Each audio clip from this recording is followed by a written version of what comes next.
Hi everyone, welcome back. Today I am going to show you some things about the Stampin' Up! Ink pads and markers, as well as our re-inkers, our ink refills, that will allow you to get the most use out of them and to keep them working for you for a long time so that you don't have to buy new ones. So we are going to begin by talking about the ink pads. There are some really great things about our ink pads compared to most of the other ink pads that you will find on the market.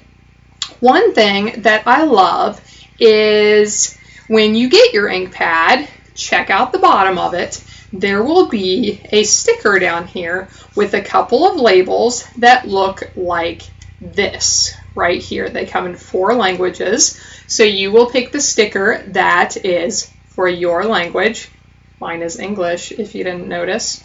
So pick that sticker and you can stick it right on the end. What's nice about this is when you have all of your ink pads stored vertically, you don't have to dig through them to find the correct color. You just look at the end, pull that one out, and you are good to go with that color.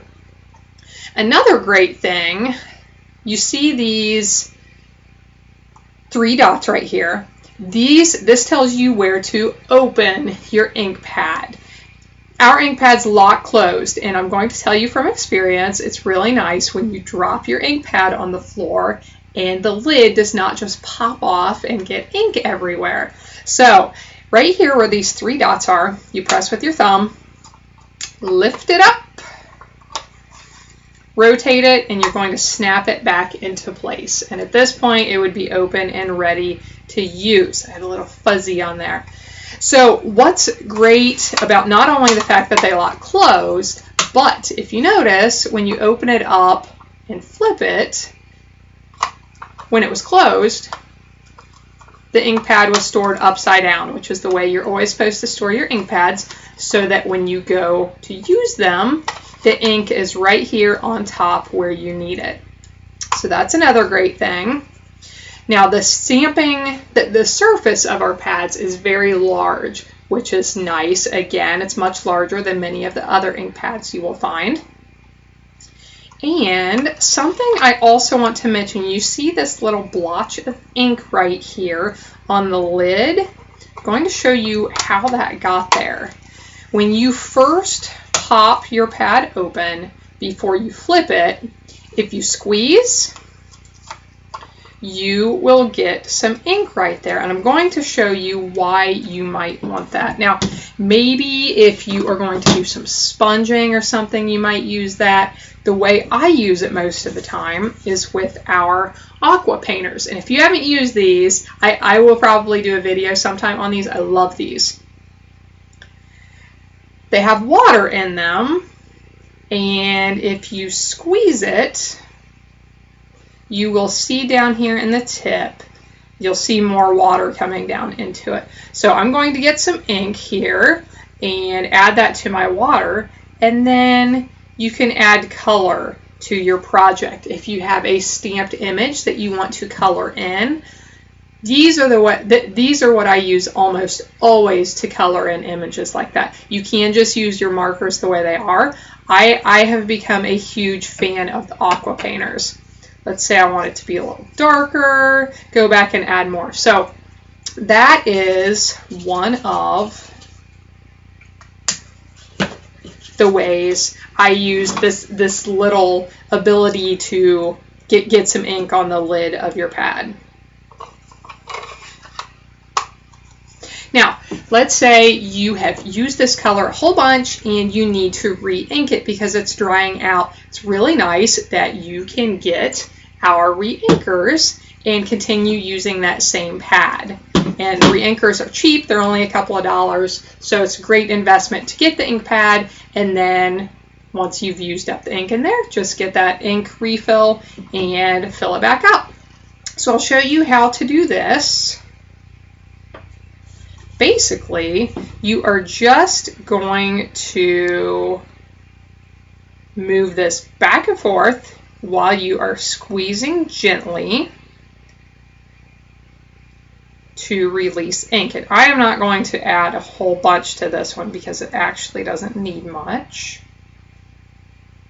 Back and forth, back and forth. Now, if you were putting more ink into it than this, I might suggest that once you're done, you use your bone folder, or you can also use like a credit card, and just go back and forth over that ink pad to make sure that the ink is evenly dispersed instead of being in those streams that you put it on in.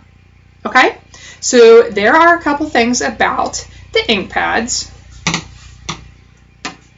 Something wonderful, I love that all of our products coordinate, and because our ink refills also coordinate with our markers, I wanted to show you how to refill them.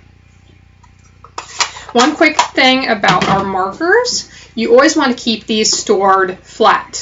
If you think about it, if you store it this way, this tip is going to have lots of ink in it, and this tip will not have much. You store it the other way, it will be reversed. So you want to try and store these flat so that both ends always have ink getting to them. So I'll show you how to refill these. I'm going to do this on the end with the bold tip marker.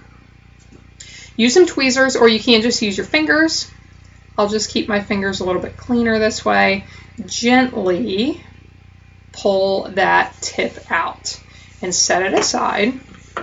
And at this point, you are just going to release some ink down into that marker.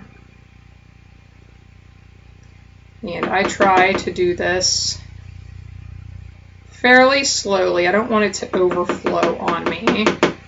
Tap it a little bit to try and get the air out.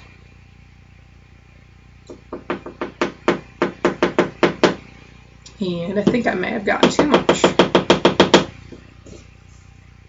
Or that may be an air bubble. I think it was an air bubble. Now, if you're not sure how much to put in there, it's always best to not put as much as you could, because you can always go back and add more. If you overflow, then you have a big mess, and you have to figure out how to clean all of that up. So I'm going to stop right there.